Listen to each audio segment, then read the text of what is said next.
Dead by Daylight just teased the built-in deliverance mechanic. You can see Trapper face camping and then the meter building up, and obviously once it hits max, it's the guaranteed escape from the hook. And I think it's a good thing, to be honest, because I've been playing Survivor lately, and it's literally insane how much killers camp. Like a Blight will camp and tunnel at 5 gens and then nurse, and it's just like, it's kind of ridiculous. So I do agree with that aspect of it, but this does nothing to stop it does nothing to really stop Leatherface, because Leatherface can rev up his chainsaw, and as soon as you unhook yourself, he starts his sweeps and he hits you. Yes, you get endurance from the built-in deliverance and you get the speed boost, but he can catch up to you by the end of his 3rd sweep. You're not even gonna, I don't even know if you'll make it to the top of basement, to be honest. I mean, you might. They're gonna have to do something where Basekit Deliverance isn't gonna cut it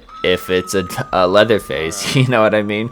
They're gonna have to give you an endurance, or they're gonna have to give you deliverance, and then like a built-in guardian where you're also 7% faster, so you can make it to that window. I do like the fact that it's disabled in endgame, but yeah, I just want to talk about that real quick.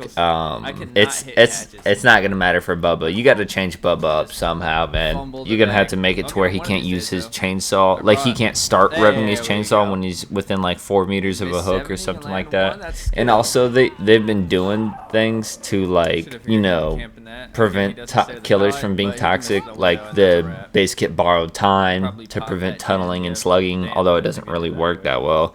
And now they're doing a Basekit deliverance to prevent face camping. It's kind of like, why don't they do a Basekit blood warden for killers?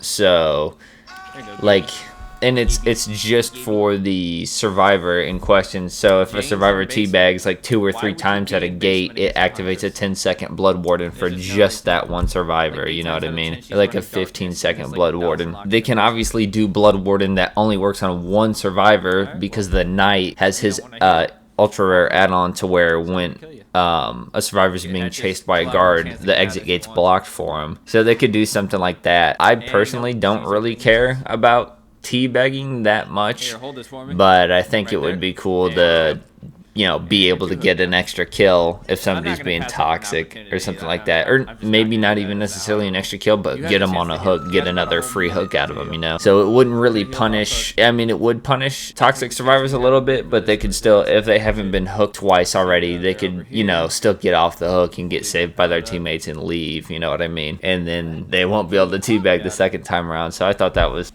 something I just thought about. I think a Basekit blood warden for people who crouch at an exit gate twice, that would be funny. That would be cool.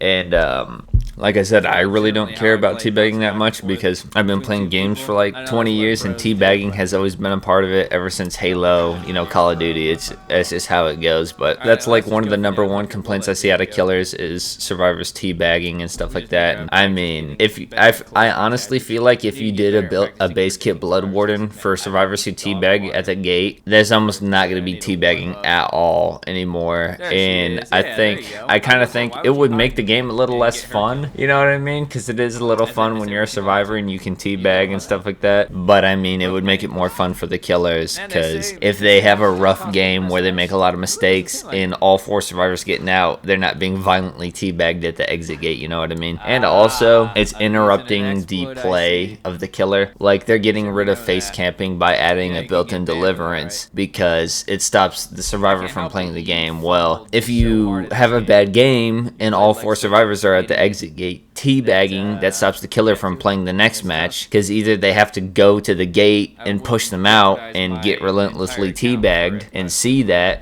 or they just sit in the middle of the map, or like break pallets and stuff like that, kick gens or break pallets and stuff, try to get blood points real quick for like 2 minutes until they can go on to the next match. So I think built-in deliverance is a good mechanic. I would almost say 2 endurance states would be cool, but it would definitely get abused way too hard. Because I mean, you know how it is. A survivor's gonna use their endurance to body block. In a lot of situations where they're going to be tunneled, it would help You know, it would probably prevent tunneling altogether if survivors had 2 endurance states for like 30 seconds, but there'd be way too many survivors who abused 2 endurance states and took 2 body block shots. So yeah, I think built-in deliverance is a good feature. Built-in borrowed time was a good feature. I feel like they should do a built-in blood warden for teabagging at the exit gate. And like I said, you can do it for the specific survivor in question because they have that capability. We already know they have that capability, but yeah, I just want to talk about that real quick. And yeah.